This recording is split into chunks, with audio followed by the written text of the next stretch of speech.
Eh bien les gars, c'est mon dernier jour et on va faire la fête. Aujourd'hui, nous allons résoudre tous les mystères les plus attachants du monde.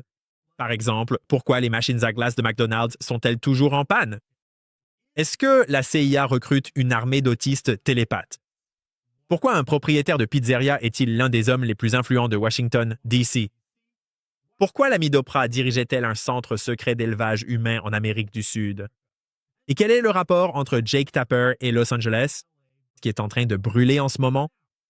Aujourd'hui, on pousse le sarcasme à fond et on va sortir en beauté. Je n'ai pas encore réussi à faire annuler Candice sur YouTube, alors je me suis dit que j'allais tenter une dernière fois avant de partir. J'espère que vous êtes prêts à faire la fête. Bienvenue à nouveau sur Candice.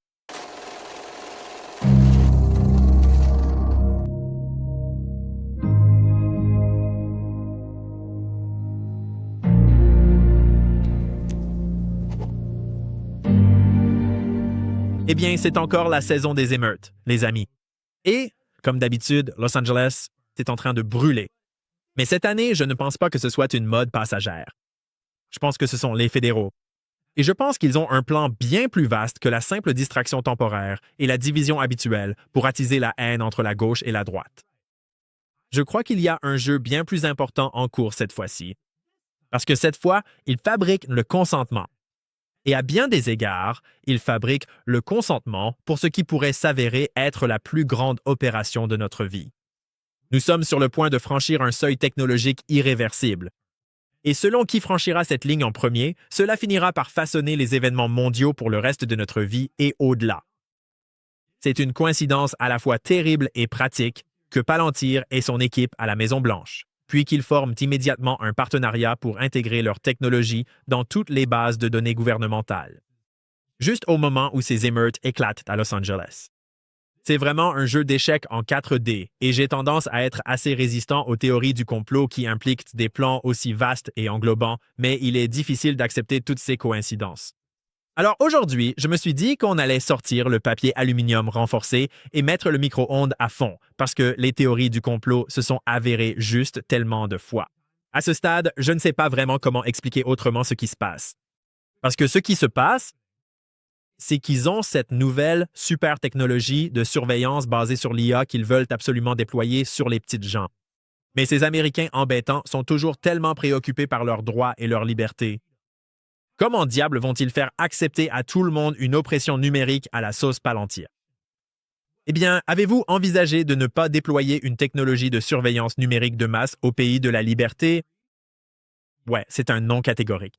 Parce qu'en réalité, on ne peut pas vraiment mettre en place leur projet de ville de 15 minutes sans tout ce dispositif de surveillance. Et puis, il n'y a tout simplement pas assez pour tout le monde une fois qu'on prend en compte les îles privées, les yachts et les McMansions des oligarques sur la côte. Donc, ils vont avoir besoin d'un certain type de contrôle des foules. Parce que honnêtement, la richesse n'a jamais été aussi inégalement répartie dans toute l'histoire de l'humanité. Et c'est plutôt génial pour tous les pédophiles et les propriétaires de jets privés. Bref, passons. Ils ont besoin que les gueux acceptent la surveillance numérique de masse. Tu vas laisser Peter Thiel te regarder faire pipi et tu vas aimer ça. En fait, ce sera même ton idée. Tu vas le demander toi-même. Peut-être pas toi personnellement, mais tu vois ce que je veux dire. Alors, comment vont-ils faire pour que les gens ordinaires demandent eux-mêmes à se faire retirer leurs droits et leur vie privée? Eh bien, de la même manière qu'ils ont vendu au public toutes les pires idées des 100 dernières années. Évidemment, il faut créer un problème. Et laisser la situation devenir tellement catastrophique que tu supplieras qu'on t'apporte une solution. Oh, regarde, des immigrés illégaux! Ne fais pas attention à la façon dont ils sont arrivés ici, à qui les a laissés entrer ou à toutes les solutions parfaitement viables que nous avons déjà pour ce problème. Avez-vous essayé Palantir? C'est totalement sûr et efficace, utilisé uniquement pour cibler les terroristes. Ah, attendez, c'était le Patriot Act. Utilisé uniquement pour cibler les immigrants illégaux. Faites-leur confiance.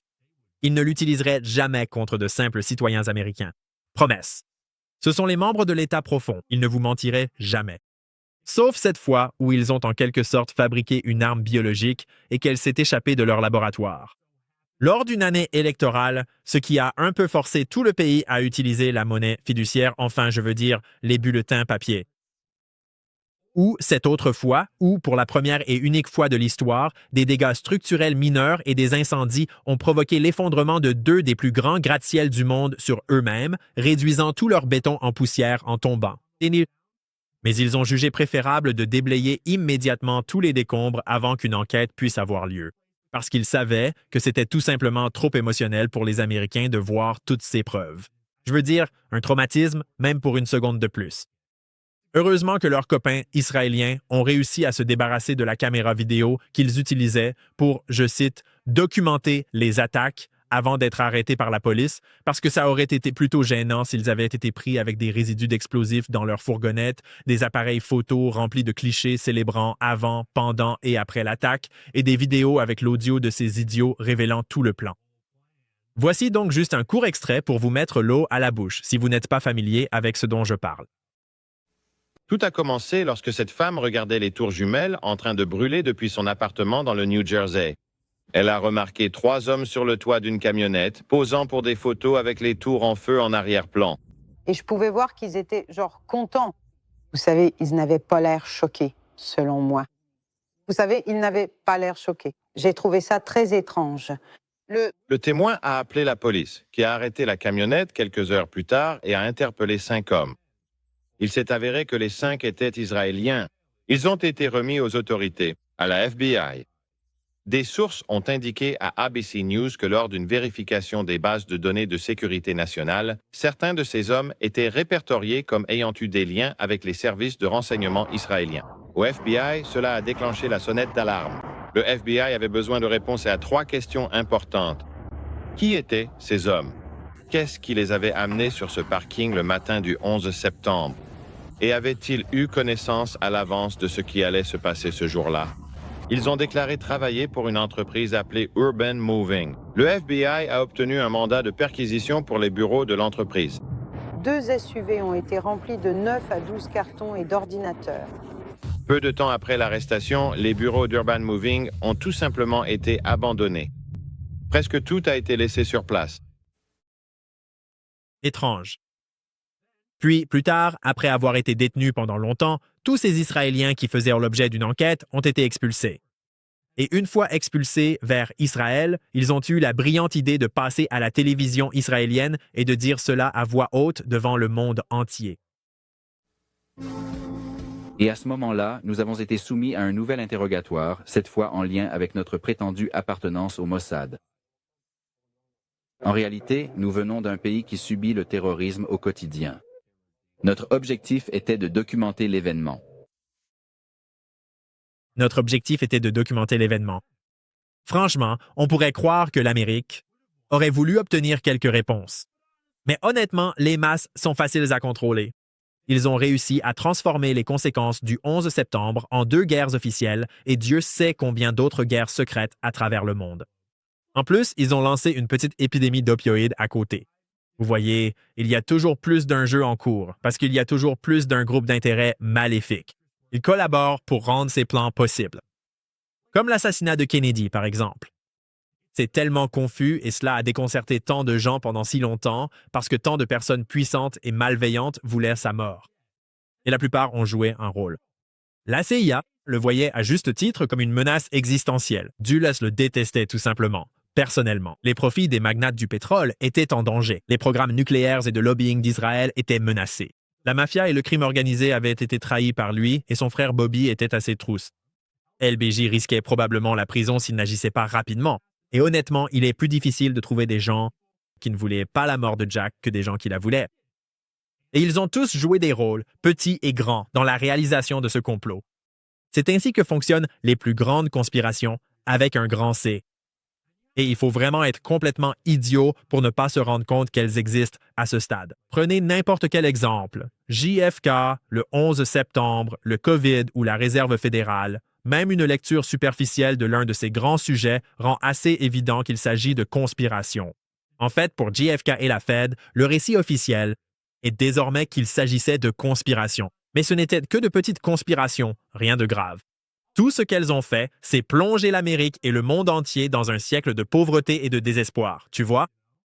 Mais les conspirations existent, même à des échelles qui semblent insignifiantes. Par exemple, tu connais la conspiration autour des machines à glace de McDonald's? Parce que les machines à glace de McDonald's sont célèbres pour être tout le temps en panne.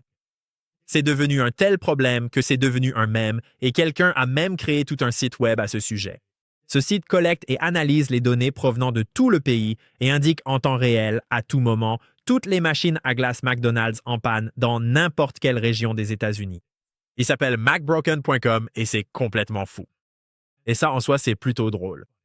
Mais c'est encore plus drôle quand on apprend que Taylor, la société qui fabrique tout l'équipement pour McDonald's, fabrique aussi les machines à glace pour plusieurs autres chaînes, comme Wendy's par exemple, mais les machines à glace ne semblent jamais être en panne. Et ça, c'est un indice pour la suite. Parce que c'était un énorme problème pour les franchisés McDonald's, c'est-à-dire les personnes qui possèdent réellement chaque McDonald's, car ils sont obligés d'utiliser les machines Taylor. C'est cette entreprise-là. Exactement. Mais les machines sont horribles et il est impossible de les réparer soi-même. Donc, à chaque fois qu'elles tombent en panne, il faut appeler un technicien de chez Taylor pour qu'il vienne brancher son ordinateur spécial et la réparer pour vous. Et c'est tout un cirque. Alors, deux gars ont trouvé une solution et ont fondé une entreprise appelée Kitsch. Ils avaient inventé une technologie qui se branche sur la machine Taylor et qui intègre un ordinateur spécial permettant aux franchisés de réparer eux-mêmes les machines. Et nous connaissons tous ces détails incroyables parce que Kitsch a fini par déposer une plainte qui est hallucinante à lire. Des employés de Taylor ont essayé d'infiltrer leurs essais pendant la phase de test de cette technologie et ils l'ont fait de 3 manières différentes. D'abord, en demandant à participer directement. Ensuite, en faisant des demandes sous pseudonyme, puis en engageant des détectives privés pour participer aux essais, et enfin, ils ont réussi à faire participer un franchisé McDonald's au test en leur nom. Dès qu'ils ont mis la main sur l'une de ces machines Kitsch, elle a été mise hors ligne et a cessé de transmettre des données au siège de Kitsch, et il a ensuite été révélé au tribunal qu'ils avaient fait fonctionner la machine déconnectée d'Internet en continu, vraisemblablement pour tenter d'ingénier la technologie à rebours. À peu près à la même époque, le siège de McDonald's a envoyé une note à tous les franchisés, les avertissant de ne pas utiliser le logiciel Kitsch, sous peine d'annuler leur garantie et de s'exposer à des sanctions juridiques. Quelques mois plus tard à peine, une nouvelle entreprise appelée Powerhouse Dynamics a lancé un produit identique à celui de Kitsch. Et lorsque l'équipe de Kitsch s'est penchée sur la question, elle a découvert que la nouvelle entreprise appartenait à nul autre que Middleby, la société mère de Taylor, le fabricant de machines à glace. Cette affaire est toujours en cours de litige. Je suppose que Kitsch est en train d'apprendre à la dure ce que Tiffany Cianci a découvert sur le lawfare et sur le fait d'être saigné à blanc par des fonds privés et des méga-corporations à coups de batailles juridiques sans fin. Mais ils ont découvert que Taylor, l'entreprise qui fabrique ces machines à glace défectueuses, tirait au moins un quart de ses revenus de la réparation des machines et non de la vente de machines fonctionnelles. À la base, tout leur modèle économique reposait sur la vente de machines défectueuses qui avaient constamment besoin d'être réparées. Et puis, lors de la suite de la procédure de découverte, d'autres éléments sont apparus. Il s'est avéré que les dirigeants de Middleby, Taylor et McDonald's avaient conspiré pour éliminer le logiciel de Kitsch parce qu'ils étaient complices de l'arnaque des machines à glace défectueuses. Tous ensemble, à un certain degré. C'était littéralement une théorie du complot d'entreprise à propos de la chose la plus banale qui soit, les McFlurries qui ne sont même pas si bons. Ils ne le retournent même pas à l'envers quand ils vous le donnent. Et c'était là, noir sur blanc, dans la correspondance par email, les dirigeants de Middleby demandaient au siège de McDonald's de les aider à éliminer Kitsch. Et à ce jour, l'affaire est toujours devant les tribunaux. Ils pourraient encore obtenir gain de cause. Les machines à glace de McDonald's sont toujours en panne partout dans le pays. McBroken continue de les répertorier. Kitsch mène toujours une bataille juridique sans fin concernant le vol de leur propriété intellectuelle et la collusion d'entreprises visant à tuer leur société. Une entreprise qui aurait contribué à enrichir cette grande nation avec de la glace. Ils essayaient simplement de donner aux gens ce qu'ils voulaient. C'est la vraie vie. La conspiration autour des machines à glace de McDonald's n'est pas un mème. C'est une véritable conspiration d'entreprise. Plus on lit l'histoire, honnêtement, plus on voit de conspiration. Pas littéralement partout, mais ça fait plus peur si on dit juste partout. Comme le complot des affaires, par exemple. Si vous ne connaissez pas cette histoire, il y a eu un moment où le grand-père de George Bush a essayé de faire un coup d'État militaire nazi et de renverser le gouvernement américain dans les années 1930 par la force. Je vais vous en parler juste après vous avoir parlé de notre sponsor. Maintenant, je veux vous parler du financement américain. Est-ce le bon moment pour acheter une maison? La réponse est absolument oui. Nous sommes dans un marché d'acheteurs et si vous êtes resté sur la touche, vous devez appeler American Financing dès aujourd'hui. La première étape pour acquérir une maison, c'est d'obtenir le bon prêt et ils peuvent vous préapprouver en 24 heures ou moins. Il y a aujourd'hui plus de maisons sur le marché qu'il n'y en a eu au cours des 5 dernières années. Les taux d'intérêt sont compétitifs et les prix de l'immobilier sont stables. Vous pouvez donc trouver une excellente affaire tout en verrouillant un paiement mensuel adapté à votre budget. De plus, la valeur nette de votre maison augmente avec le temps, ce qui fait de l'achat une décision financière intelligente et durable. Si vous continuez à payer un loyer, vous remboursez simplement l'hypothèque de votre propriétaire. Et vous n'avez pas besoin de 20 d'apport. Vous pourriez emménager dans votre nouvelle maison avec seulement 3 d'apport. En plus, il existe des programmes d'aide à l'apport pour faciliter encore plus l'accession à la propriété. N'attendez plus. Appelez American Financing dès aujourd'hui. 800-07 95 210. C'est le 807 95 12 10. Ou rendez-vous sur americanfinancing.net/Owens. Et maintenant, je vais vous parler de la distillerie CB. La vente de réapprovisionnement de la distillerie CB est officiellement lancée. Économisez jusqu'à 40% sur tout en utilisant le code promo Rumble au moment de régler votre commande. Si vous avez du mal à dormir, si vous êtes confronté au stress quotidien ou si vous avez besoin de soulagement après un entraînement difficile, vous devez absolument découvrir CB Distillery. Il propose des solutions naturelles à base de plantes pour à peu près tout. Ce n'est pas le produit de mauvaise qualité que l'on trouve en pharmacie. C'est du CBD haut de gamme. Les gens ne jurent que par ça.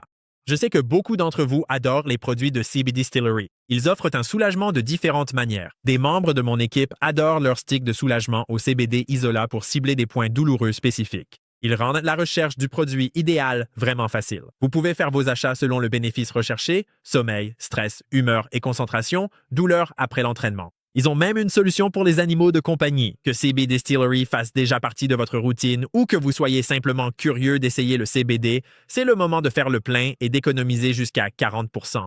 Découvrez les bienfaits du CBD et économisez jusqu'à 40% surtout.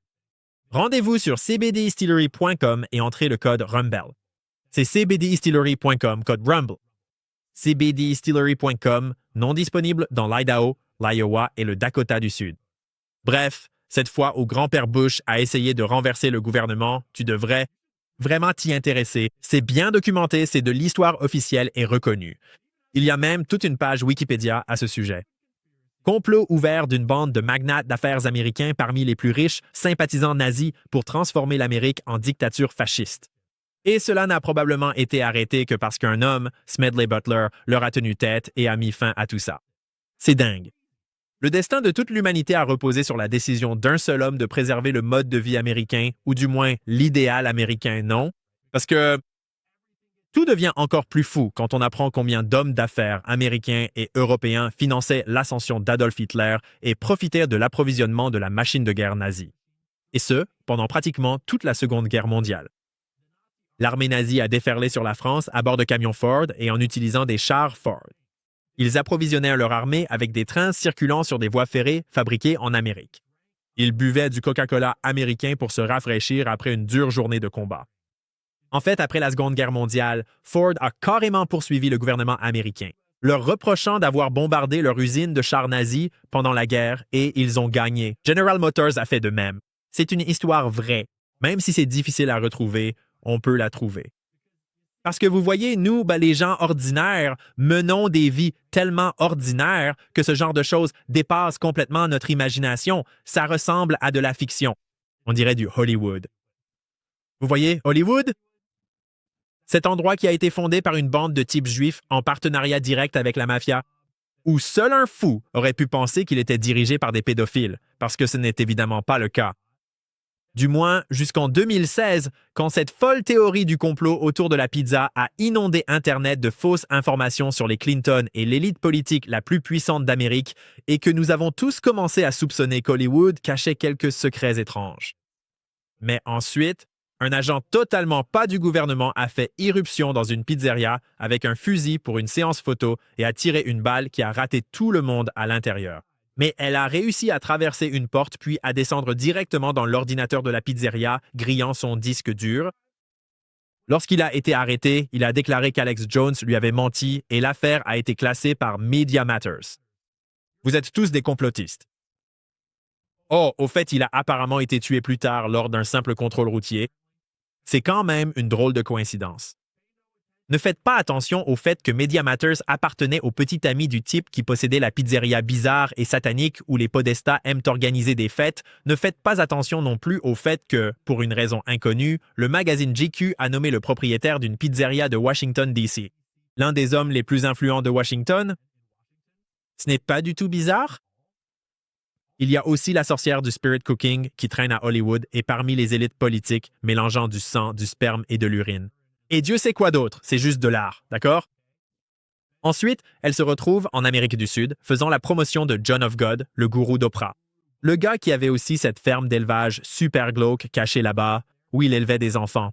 Peu importe, tu peux revenir lire le texte qui était à l'écran si tu veux en savoir plus, parce que c'est vraiment sombre. Parce qu'au final, tu n'étais qu'un complotiste.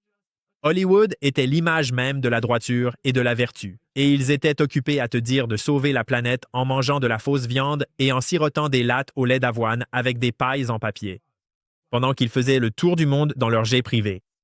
Et puis Jeffrey Epstein a été arrêté et il s'est avéré que Hollywood est rempli de pédophiles. Il était invité à toutes leurs soirées par l'une des femmes les plus puissantes d'Hollywood, Peggy Segal. Elle était célèbre pour son carnet d'adresses de 30 000 des personnes les plus influentes du monde qu'elle invitait à ses fêtes, pour que ces types se sentent importants et pour convaincre les gens du peuple d'acheter leurs films. Ne regardez pas de trop près la belle-fille de Woody Allen, enfin sa femme, ou le logo en forme de pied de Nickelodeon qui s'est avéré être lié à des trucs bizarres avec les pieds. Mais, vous savez, Dan Schneider a tout nié et a commencé à porter plainte. Donc je veux vraiment être très clair, Dan. Dan Schneider est un gars normal. Et tout ça, ce n'était que des accusations farfelues. D'accord. Et on en aurait su beaucoup plus sur toute la face cachée louche d'Hollywood bien plus tôt. Si Avicii, Michael Jackson, Anthony Bourdain, Prodigy et plein d'autres n'étaient pas tous morts soudainement.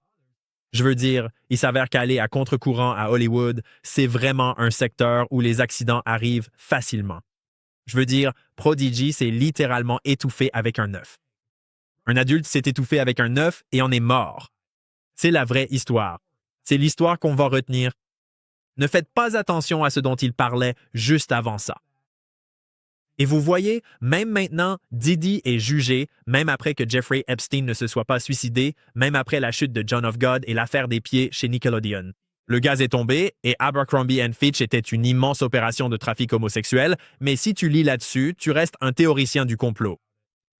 Il y a toujours une réticence à revenir sur toutes les autres coïncidences étranges et à se dire, tiens, peut-être que ces gars-là avaient raison. Et maintenant, on sait tous que c'est parce qu'une grande partie des gens dits mainstream sont complices. Ils font partie de l'arnaque. Qu'ils fassent réellement des rituels de Skull and Bones et abusent des enfants, ou qu'ils s'enrichissent simplement en détournant le regard, beaucoup d'entre eux sont impliqués. Sérieusement, à propos de Skull and Bones, c'est l'une des plus anciennes sociétés secrètes d'Amérique. J'ai passé en revue toute une liste des puissants qui sont passés par leur rang dans mon épisode sur JD, Vance, tout récemment. Le rituel d'initiation serait, selon la rumeur, il s'agit simplement d'une rumeur, consistant à entrer dans un cercueil pendant que d'autres hommes vous font des choses, homosexuelles. Et je sais, ça paraît fou. Surtout quand on réalise que les États-Unis de 2000, l'élection présidentielle opposait 2 joueurs d'os de la même classe. Quelle étrange coïncidence! J'espère vraiment que les rumeurs concernant ce rituel d'initiation sont fausses, car ce serait tout simplement embarrassant pour notre pays tout entier. C'est presque aussi embarrassant que d'avoir Joe Biden comme président pendant 4 ans. Mais les médias traditionnels n'en avaient aucune idée. Comment auraient-ils pu savoir qu'il était un légume? Je veux dire, sérieusement, quand on y pense, qui a posé des questions plus difficiles que Jake Tapper? Est-ce que quelqu'un d'autre a couvert l'histoire du déclin mental de Biden aussi intensément que Jake Tapper? Vraiment, un journaliste légendaire? Je veux dire, où en serions-nous sans lui? Voici Jake Tapper en train de parler de toute la situation en 2020 avec Lara Trump, il allait droit au but. Chaque fois qu'il monte sur scène ou qu'on se tourne vers lui, je me dis « Joe, tu vas y arriver. Allez Joe, sors les mots. » On finit presque par avoir pitié de lui. Comment penses-tu que ça fait se sentir les petits-enfants qui bégayent quand ils entendent un commentaire comme ça? Tout d'abord, je n'avais aucune idée que Joe Biden avait déjà souffert de bégaiement. Je pense que ce que nous voyons sur scène avec Joe Biden, Jake, c'est très clairement un déclin cognitif. C'est à cela que je fais référence. Ça me Mais un peu mal à l'aise de voir quelqu'un sur scène en train de chercher des questions et essayer de trouver une réponse. un déclin cognitif. Quand vous essayez de me dire que ce que je suggérais était Un bégaiement, je n'en ai aucune idée, Joe. Biden, Je crois que vous vous moquiez de son bégaiement. Je pense que vous n'avez absolument aucune légitimité pour diagnostiquer le déclin cognitif de quelqu'un. J'aurais pensé que quelqu'un de la famille Trump serait plus sensible à la situation des personnes qui ne possèdent pas de diplôme médical. Diagnostiquer les politiciens à distance. Beaucoup de gens ont diagnostiqué votre père à distance, et je suis sûr que cela vous offense. Vous n'avez aucune légitimité pour dire « je ne le diagnostique pas. Je dis que nous pouvons. vous parler d'un déclin cognitif ». Ça, Joe Biden a des difficultés J'ai une question, Laura. Vous ne pouvez pas... peu de fois sur scène, et cela inquiète beaucoup de gens que cette personne puisse être le dirigeant du monde libre. D'accord. C'est tout ce que je dis. Je suis sincèrement Sentir, désolée pour Joe Biden. je l'apprécie. C'est tellement pénible à regarder. Oh là là, mec! Ouais. Merci pour ce journalisme percutant et ce sens des responsabilités, Jake Tapper, car le voilà cette année à faire la promotion de son livre Original Sin.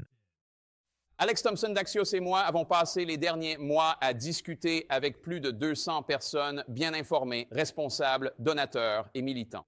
Plus enclins à discuter après les élections, bien sûr, pour expliquer les 2 dernières années en politique et comment nous, en tant que nation, en sommes arrivés là avec des histoires inédites révélées en coulisses. Vous n'allez pas croire ce qui se passait vraiment. Vous pouvez précommander le livre sur originalsinbook.com, originalsinbook.com. Vous n'allez vraiment jamais croire ce qui se passait. Vous avez entendu? Joe Biden était en déclin mental et personne ne nous l'a même dit. Qui cachait cette folle conspiration à Jake Tapper? C'est incroyable. Achetez son livre, il vous racontera tout. C'est dingue. Mais enfin, Jake, comment peux-tu mettre ça en rayon chez Barnes & Noble et vivre avec ça sur la conscience? Nous avons Internet. Bref, où en étions-nous? C'est exact. Autorisation de fabrication pour Palantir et la Troisième Guerre mondiale. Car voyez-vous, il y a cette fameuse tendance des mots-clés Google. Si vous regardez quand les mots racistes, homophobes et tous ces autres termes woke ont explosé dans notre lexique national, c'était, par coïncidence, juste une coïncidence. Précisément au moment où Occupy Wall Street commençait à prendre de l'ampleur et à gagner du terrain. Et c'est là que réside la vérité, avec un grand V. Les banquiers ont toujours été au sommet de la pyramide parce que l'argent a toujours été la base sur laquelle toute la société est construite. Et à la base de chaque complot, de chaque structure de pouvoir, de chaque événement qui change le monde, tout se résume à l'argent. Kennedy a commencé à imprimer des billets de banque américains. Mort.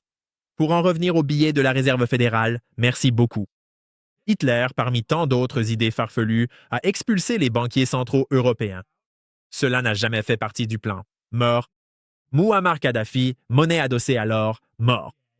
Occupy Wall Street pour demander des comptes aux banques pour leurs crimes.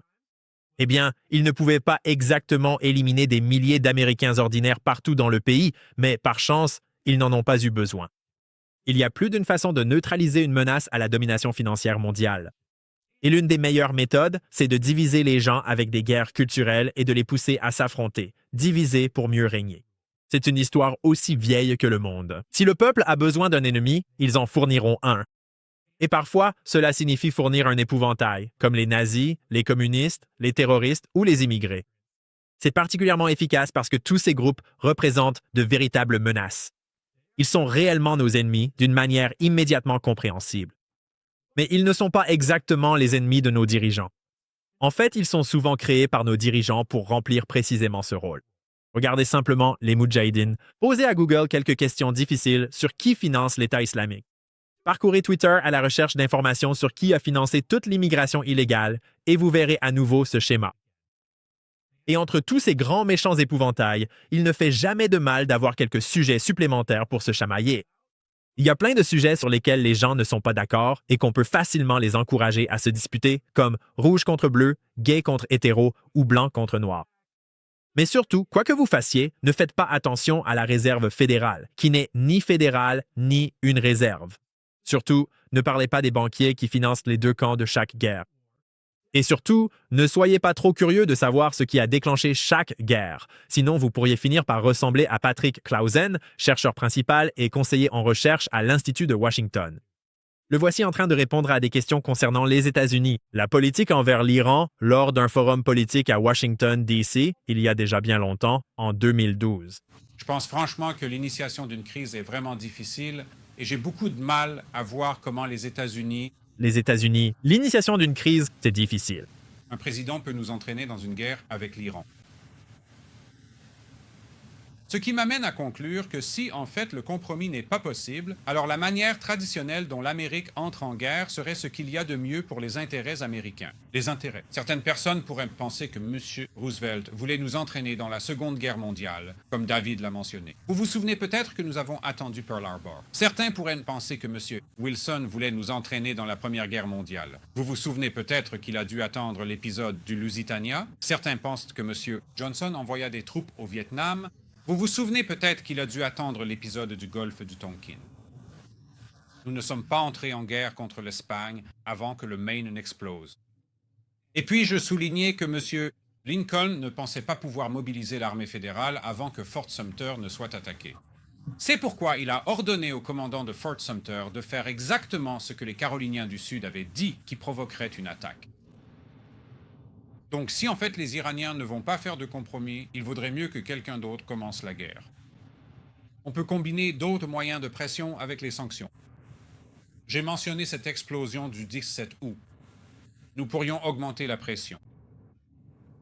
Je veux dire, regardez, les sous-marins iraniens coulent périodiquement. Un jour, l'un d'eux pourrait ne pas remonter. Qui le ferait? Saurait pourquoi. Qui le saurait? Nous pouvons faire toute une variété de Chose. Je pense que nous saurions pourquoi. Je ne préconise pas cela. Mais je suggère simplement que ce n'est pas une proposition à prendre ou à laisser.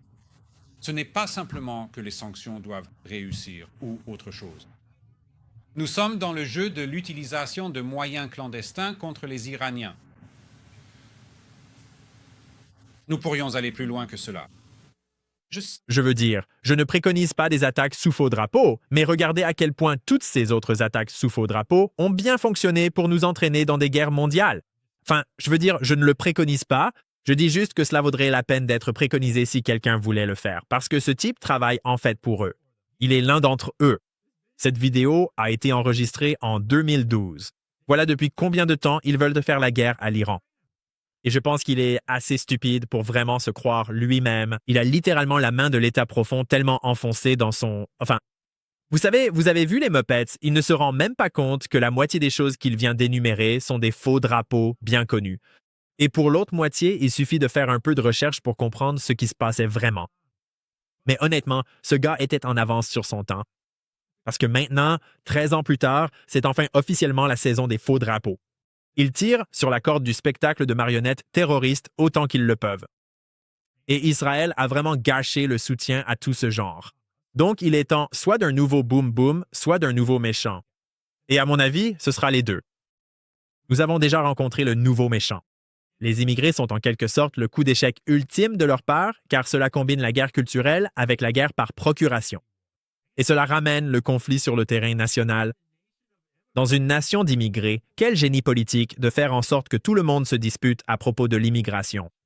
C'est à la fois une menace très réelle et catastrophique, quand on la pousse à l'extrême, ce qui est déjà le cas. Et pourtant, c'est aussi le principe fondateur de ce pays qui, à chaque étape de son histoire, a été une nation d'étrangers prenant les terres des autres. Franchement, il faut leur reconnaître ça. C'est vraiment un coup de maître. Et on est clairement parti pour 1 ou 2, voire 10 décennies bien chaotiques. Je n'en sais rien. Mais une chose dont je suis sûr, c'est que les immigrés illégaux ne vont pas nous entraîner dans une guerre contre l'Iran.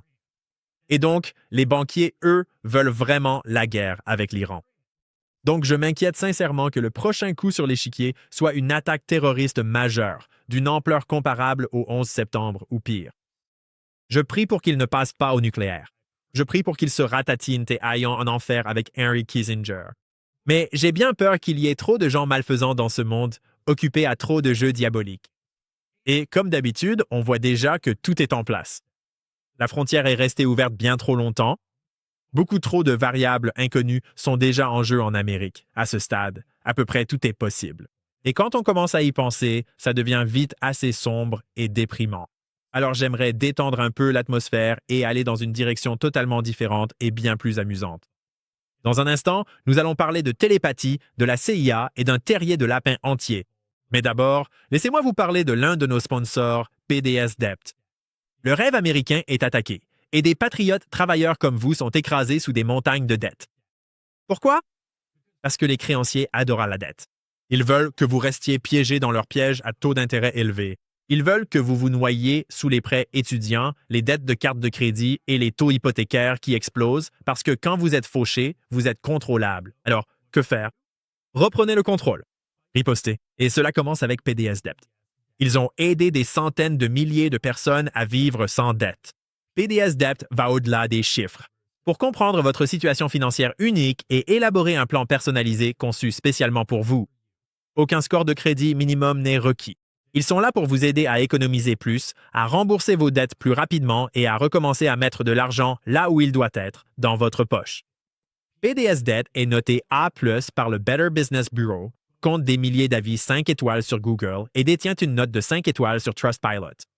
PDS a aidé des centaines de milliers de personnes à sortir de l'endettement. Vous êtes à 30 secondes d'une vie sans dette. Obtenez votre évaluation gratuite et trouvez la meilleure option pour vous dès maintenant sur pdsdebt.com. /Candace. C'est donc pdsdebt.com /Candice, pdsdebt.com /Candice. Et pour conclure aujourd'hui, allons complètement à contre-courant avec quelque chose de totalement différent, les Telepathy Tapes. C'est l'une de mes découvertes préférées en ce moment et tout le monde va avoir des avis très variés à ce sujet. Si vous n'avez pas encore écouté The Telepathy Tapes, c'est un podcast en 10 parties et tout ce que je demande, c'est que, avant de porter un jugement sur la véracité de tout ce dont nous allons parler, écoutez-les simplement. Écoutez-les dans l'ordre de 1 à 10. Faites-vous votre propre opinion. Elles sont sur YouTube dans une playlist avec la mignonne cassette rose. Vous pouvez écouter gratuitement. Elles ne sont pas difficiles à trouver. Et maintenant, je vais faire de mon mieux pour résumer l'un des principaux fils conducteurs qu'ils abordent. Les enfants autistes non-verbaux semblent être télépathes. Mais la plupart des gens interprètent probablement cette phrase de toutes les mauvaises façons possibles. Alors, laissez-moi expliquer. Une certaine proportion d'enfants atteints d'autisme sévère sont non-verbaux. Ce sont les enfants qui se cognent la tête contre les murs de façon incontrôlable, qui étalent leurs excréments partout, qui se balancent d'avant en arrière et qui crient à plein poumon. Être parent d'un de ces enfants est l'une des choses les plus difficiles qu'un être humain puisse faire. Et pendant très longtemps, la science dominante pensait qu'il n'y avait tout simplement personne à l'intérieur. Leur cerveau n'était tout simplement pas câblé correctement. Ils ne devaient pas avoir d'intelligence, puisqu'ils ne peuvent même pas contrôler leur corps. Mais ensuite, dans les années 60 et 70, un groupe de thérapeutes s'est rendu compte que on pouvait apprendre à ces enfants et adultes à utiliser leur motricité globale pour toucher des lettres sur un grand tableau et épeler des mots. Ils ne peuvent pas former de mots avec la motricité fine de leur langue, ni même taper sur un clavier avec la motricité fine de leurs doigts, mais avec de la concentration et de l'entraînement, ils peuvent apprendre à utiliser ces tableaux de lettres. Une fois qu'ils ont commencé à enseigner à des enfants autistes non-verbaux comment utiliser ces tableaux de lettres, ils se sont rendus compte que ces enfants avaient non seulement une personnalité et une intelligence cachées à l'intérieur de ces corps incontrôlables, mais qu'ils étaient en réalité très intelligents. Genre vraiment intelligents. Ces enfants étaient tellement intelligents que cela défiait toute explication rationnelle. À mesure que l'utilisation de ces tableaux de lettres se répandait de plus en plus dans les années 70, 80 et 90, des parents et des thérapeutes partout dans le pays et dans le monde entier se rendaient compte, chacun de leur côté, que leurs enfants non-verbaux étaient bien plus qu'intelligents. Ils faisaient quelque chose qu'on ne pouvait pas expliquer par la science conventionnelle. Ils pouvaient faire des choses comme taper l'intégralité de la Déclaration d'indépendance mot pour mot, sans s'arrêter, sans aucune erreur, alors qu'ils ne l'avaient jamais lu ou étudié, du moins à la connaissance de leurs parents. Ils pouvaient aussi taper d'autres œuvres littéraires classiques, comme le Discours de Gettysburg. Évidemment, cela leur prenait un temps fou, puisqu'ils utilisaient un tableau de lettres, mais ils y arrivaient, sans aucune erreur, mot pour mot. D'autres enfants pouvaient taper dans des langues étrangères qu'ils n'avaient jamais apprises. Certains d'entre eux pouvaient même lire les hiéroglyphes et d'autres langues anciennes sans aucune formation. Presque tous ces parents et thérapeutes ont également vécu une forme de prise de conscience que ces non-parlants, comme on les appelle dans le podcast, pouvaient lire dans leurs pensées. Ils le savaient non seulement parce que les non-parlants leur disaient directement qu'ils en étaient incapables, mais aussi parce que les non-parlants pouvaient le démontrer avec une précision de 100%. Encore et encore, jour après jour, dans pratiquement toutes les circonstances. Et maintenant, à ce stade, si vous n'avez jamais entendu parler des cassettes de télépathie, tout cela doit probablement vous sembler un peu exagéré. Et vous vous demandez sûrement où je veux en venir avec tout ça et à quel moment j'ai perdu la tête. Premièrement, les cassettes de télépathie suivent le travail d'une docteure formée à Johns Hopkins et Harvard, nommée Diane Hennessy Powell. Mais elle est loin d'être seule dans cette recherche. Et ce qui rend cette recherche et cette série si intéressante pour moi, ce n'est en fait pas ses diplômes, mais simplement l'ampleur du phénomène. Nous parlons de milliers de personnes qui rapportent la même chose, indépendamment, partout aux États-Unis. Et au-delà, des personnes qui ne se sont jamais parlé ni rencontrées. Pendant des décennies, elles pensaient toutes être les seules, car chaque fois qu'elles en parlaient à quelqu'un, on les traitait de folles. Et les parents d'enfants autistes non-verbaux sont déjà parmi les personnes les plus isolées de la société, car il est vraiment difficile d'élever un enfant atteint d'autisme sévère. Ainsi, pendant des décennies, des milliers de familles ont toutes découvert cela en même temps, mais chacune de leur côté. Mais cela devient encore plus fou, car il s'avère que tous les non-parlants peuvent communiquer entre eux télépathiquement à tout moment. Et ils le font, pratiquement tous les jours.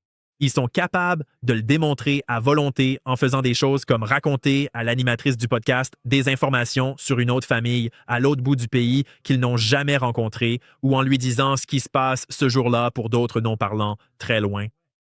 Il faut vraiment écouter le podcast pour comprendre à quel point tout cela est étrange et incroyable. Et il existe toute une théorie du complot, bien plus sombre, dans laquelle je me suis déjà plongé, à propos du fait que nous avons soudainement toutes ces injections.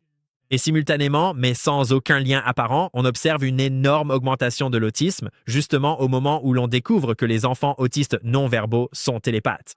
Et c'est quelque chose qui a toujours intrigué un peu la CIA, depuis toujours. Cette vidéo est sur ma chaîne YouTube si vous voulez aller plus loin dans ce terrier de lapin. Mais la raison pour laquelle j'aborde tout cela, c'est la suivante. Tous, et je veux dire pratiquement tous, ces enfants non-verbaux parlent de Dieu. Certains s'inscrivent dans telle ou telle religion, mais ils parlent tous de Dieu. Et ils parlent tous d'accéder à un autre royaume, où ils peuvent communiquer entre eux et où ils apprennent à parler des langues qu'ils n'ont jamais apprises, et lire des documents qu'ils n'ont jamais lus. Et ils témoignent, par leurs paroles et leur existence, de quelque chose de bien plus grand que nous tous. Et dans chaque cas, ces capacités qu'ils possèdent à l'intérieur de ces corps qu'ils ne peuvent pas contrôler sont inextricablement liées à l'amour. Lorsqu'ils sont dans un état d'anxiété et de peur, ils sont déconnectés de ce royaume de Dieu, de quoi qu'ils soient en train de faire. Quand ils sont remplis d'amour et de bonheur, ils sont capables de faire des choses incroyables et inexplicables avec une précision de 100%. Et je vous laisserai écouter le podcast par vous-même afin de vous faire votre propre opinion sur la véracité et sur ce qui se passe exactement, car il faut vraiment en juger par soi-même. Mais mon point est le suivant, l'humanité traverse un bouleversement sismique.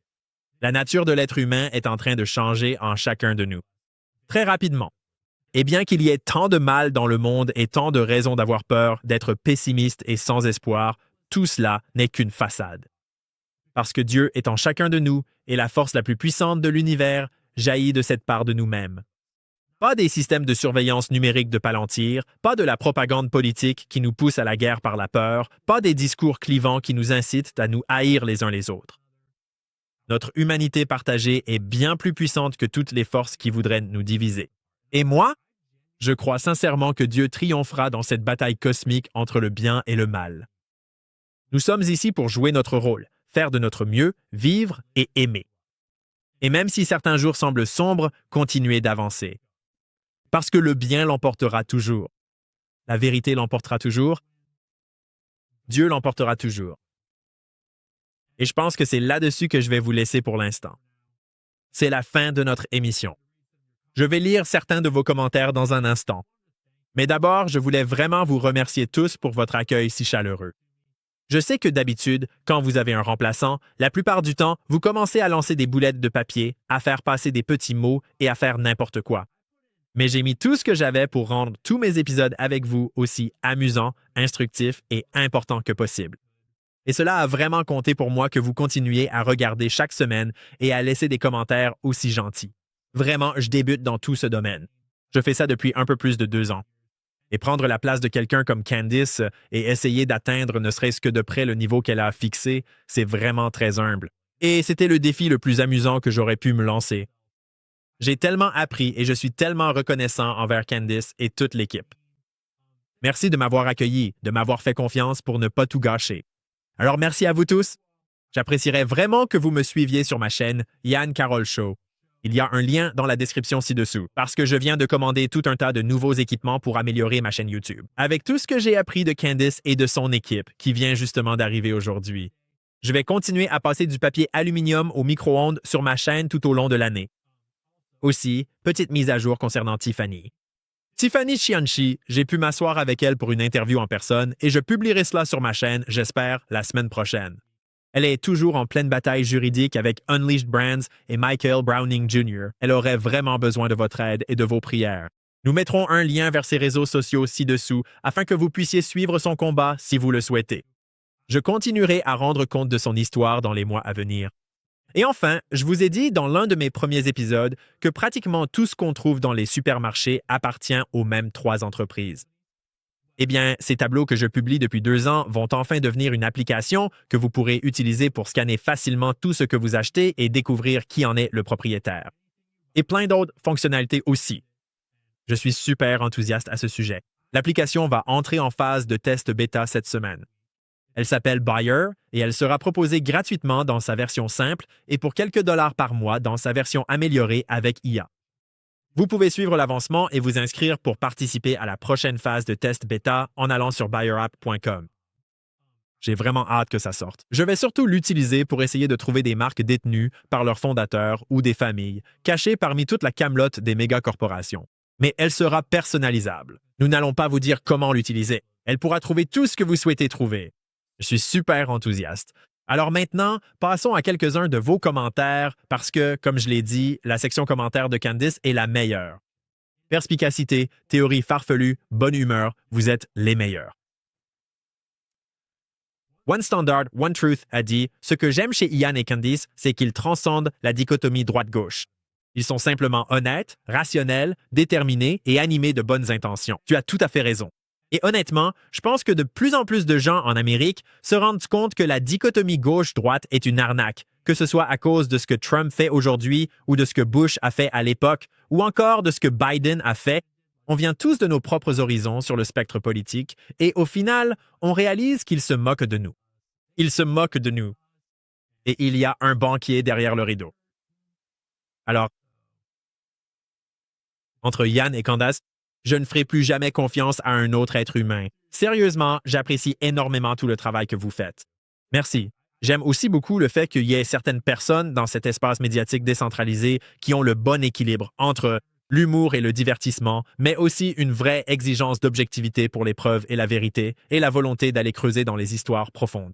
Candice est une telle source d'inspiration parce qu'elle n'a pas peur d'aller n'importe où et de regarder n'importe quoi. Mais elle a aussi une grande compréhension de ce qu'est une preuve objective. Et elle sait comment éviter de se faire poursuivre, parce qu'il faut savoir trouver la vérité objective pour éviter ça. Alors, Moussa dit que Candice et Yann n'ont aucune idée de l'ampleur de leur portée avec cette chaîne. Il y a un gars en Afrique du Sud qui vit littéralement dans un village, qui subit des coupures de courant, du délestage, pendant qu'il tape et qui ne rate jamais un épisode. J'ai commencé à suivre Candice en 2020 et je suis accro depuis. Puisses-tu continuer à révéler la vérité pendant que nous te gardons dans nos prières? C'est vraiment fou. Vraiment, les platistes, mettez vos différends de côté une seconde. Et imaginez simplement un globe terrestre et imaginez, à quel point le vol est long, à quel point ce commentateur est loin de ce studio au sous-sol ici. Et imaginez toutes les autres personnes partout dans le monde. J'adore la façon dont Internet connecte des gens qui partagent les mêmes croyances, idées et cultures, en fait, mais qui viennent de toutes les cultures imaginables. C'est une façon géniale de trouver sa tribu. Depuis que je fais ce métier, j'ai trouvé mes semblables partout aux États-Unis, partout dans le pays. Je suis tellement content que tu sois là. Merci aussi d'avoir commenté depuis l'Afrique du Sud. C'est dingue. En tant que grand fan de Tolkien, le nom Palantir est un énorme signal d'alarme. Ouais. Dans Le Seigneur des Anneaux, le Palantir est cette boule étrange sur laquelle Saruman pose sa main et il peut voir tout ce qu'il veut. C'est un peu comme l'œil qui voit tout. Mais il y a cette légende, ce mythe, selon lequel le Palantir est tout-puissant. Et plus tu l'utilises, plus il te corrompt vers le mal. Et c'est comme ça que Saruman, le magicien blanc, est devenu maléfique et a commencé à travailler pour le seigneur maléfique Sauron. Tu n'es pas très calé en histoire geek. C'est plutôt louche. Ils ont choisi ce nom exprès. Donc, l'utilisateur KK812 dit « ça, c'est du vrai journalisme ». Interdire les lois sur l'IA pendant 10 ans, c'est complètement fou. Merci. Je tiens cependant à souligner que cela fait partie du journalisme. C'est le filtre qui t'apporte l'actualité, mais de façon amusante. C'est un peu comme une émission d'opinion, honnêtement. C'est comme Rachel Maddow si c'était bien et pas financé par des méga-corporations. Ou comme John Oliver si, tu vois, il n'avait pas fini par se vendre aux intérêts des grandes entreprises à un moment donné. Mais ce n'est pas l'ensemble du journalisme. Parce que des personnes comme Candice et moi, nous comptons souvent sur, par exemple, les muckrakers et les journalistes acharnés, ceux qui vont vraiment chercher les histoires, qui obtiennent des fuites, qui trouvent des pistes. C'est tout un réseau d'informations décentralisé. Et je m'appuie énormément sur toutes ces autres personnes qui font tout le travail difficile, plus proche du terrain. Alors gardez toujours cela à l'esprit. Même si vous ne voyez souvent que des gens comme nous à l'écran attirer l'attention, il est important de penser à soutenir et à mettre en lumière tous les autres journalistes qui contribuent réellement à filtrer toutes ces informations dont nous profitons tous. Erika Taylor a dit « Mec, tout ça devient vraiment effrayant. J'adorerais qu'Ian et Candice fassent des épisodes sur ce qu'ils font pour protéger leurs enfants des produits chimiques. Et quel est leur plan si ces trucs d'IA prennent de l'ampleur? Aidez-nous, Candice et Ian. Vous êtes notre seul espoir. » Heureusement pour moi, malheureusement pour vous, je n'ai pas encore d'enfants, même si je réfléchis déjà sérieusement à ce que je pourrais faire pour les protéger. Pour moi, l'un des aspects les plus importants, c'est dans quel État vous vivez et à quelle loi vous êtes soumis, car les réglementations des États comptent énormément. Quand il s'agit de ce qui est autorisé dans votre alimentation, de ce qu'il y a dans vos supermarchés, de ce qu'ils peuvent faire à vos enfants à l'école, de ce que vous pouvez faire pour riposter s'ils font quelque chose à vos enfants, tout cela compte. L'État dans lequel vous vivez compte vraiment. Mais au-delà de ça, la réalité ultime, c'est que la triste vérité, c'est que cela dépend de vous. Si vous n'êtes pas informé à ce sujet, si vous ne le comprenez pas en profondeur, des personnes comme nous peuvent vous aider à démarrer, mais vous devez faire vos propres recherches, car ce sont vos enfants. Vous devez être responsable de comprendre ce qui est le mieux pour eux, ce qui est sûr pour eux, quels droits légaux vous avez ou non dans votre État, autour d'eux, parce que si vous ne comprenez pas cela, vous êtes finalement vulnérable. Et parfois, c'est acceptable, mais quand il s'agit de vos enfants, honnêtement, ça ne l'est pas. Alors, Stacy Bird dit « Je suis diététicienne et j'ai travaillé dans un hôpital situé près d'une autoroute. Une chose dont souffrent souvent les routiers, c'est d'une multitude de problèmes gastro-intestinaux. Le syndrome de l'intestin irritable serait le moindre de leurs soucis entre les fistules, les intestins qui se collent, jusqu'au cancer du côlon. Cela est dû au temps qu'ils passent assis et au régime alimentaire sur le pouce qu'ils adoptent pour faire leur travail dans les délais. Ils donnent littéralement leur vie pour nous fournir des biens. » C'est tellement vrai. Cet épisode sur les routiers a complètement changé ma vision des chauffeurs poids lourds, des autoroutes, de tout ce que j'achète à l'épicerie. Et je me surprends à ralentir pour les routiers, à leur laisser de la place pour s'insérer, à faire des appels de phare pour leur montrer que je les vois. Et c'est comme si j'avais tellement plus de respect pour eux maintenant et tellement plus d'empathie pour ce qu'ils traversent. Parce qu'en plus d'être souvent payés comme des esclaves, ils sacrifient aussi leur santé, leur humanité, leur bonheur, toute leur vie à ce métier. Ils vivent littéralement sur la route, dans ces camions. Il y a eu beaucoup de routiers qui ont commenté en expliquant qu'il existe certaines façons, dans l'industrie, de décrocher le bon poste qui paye correctement, mais dans le transport longue distance, c'est fou. Allez vraiment voir cet épisode. Cloud Tribe dit « Bon timing ». Je peux dire, en tant que personne ayant travaillé dans le transport routier au Canada, qu'il est insensé que ceux qui sont littéralement la colonne vertébrale de toute société vivent dans une telle misère. Tout ce qui est physique a été amené ici par camion, avion, train ou bateau, et les villes mourraient de faim en quelques mois sans les routiers. Oui, t'as tout à fait raison. Et, enfin, je ne sais pas. Je trouve juste que c'est fou à quel point le monde est interconnecté. Et des épisodes comme celui sur le transport routier, il me pousse vraiment à réfléchir à la complexité de chaque problème, parce que quand on regarde un problème isolément, c'est facile de se dire « Oh, gros problème ». Voici une solution. Mais en fait, tout est tellement lié à la chaîne d'approvisionnement, à notre propre demande de biens à des prix plus bas, à la déréglementation du secteur, à l'industrie syndicale. C'est tellement compliqué. Et au final, malheureusement, tout est dicté par les incitations et tout est motivé par notre désir d'avoir toujours plus pour moins. Plus de choses, moins cher, plus de confort, plus de tout le temps. C'est comme ce rêve américain qui est juste un monstre nous dévorant tous jusqu'à ce que nous devenions nous-mêmes le produit consommé. Et tant qu'on sacrifie nos hommes et nos femmes dans ces camions, dans ces sortes de camps de travail forcés, dans toutes ces industries, c'est vraiment triste. Et ce livre que je lisais, ce livre de Benjamin Lore, il en donne une image tellement incroyable. Je recommande vivement ce livre. Et je crois que c'est notre dernier commentaire. C'est ça. Je ne veux pas vous quitter. Oh. Eh bien, je crois que c'est tout pour aujourd'hui. Mon dernier spectacle pour vous. Merci encore d'avoir passé un bon moment avec nous. N'oubliez pas d'aimer la vidéo, de laisser un commentaire et de la partager avec tous vos amis les plus endoctrinés en partant. Je suis sûr qu'ils vont adorer. Buvez de l'eau, faites une bonne action pour quelqu'un et dites à votre famille que vous les aimez. Bonne nuit.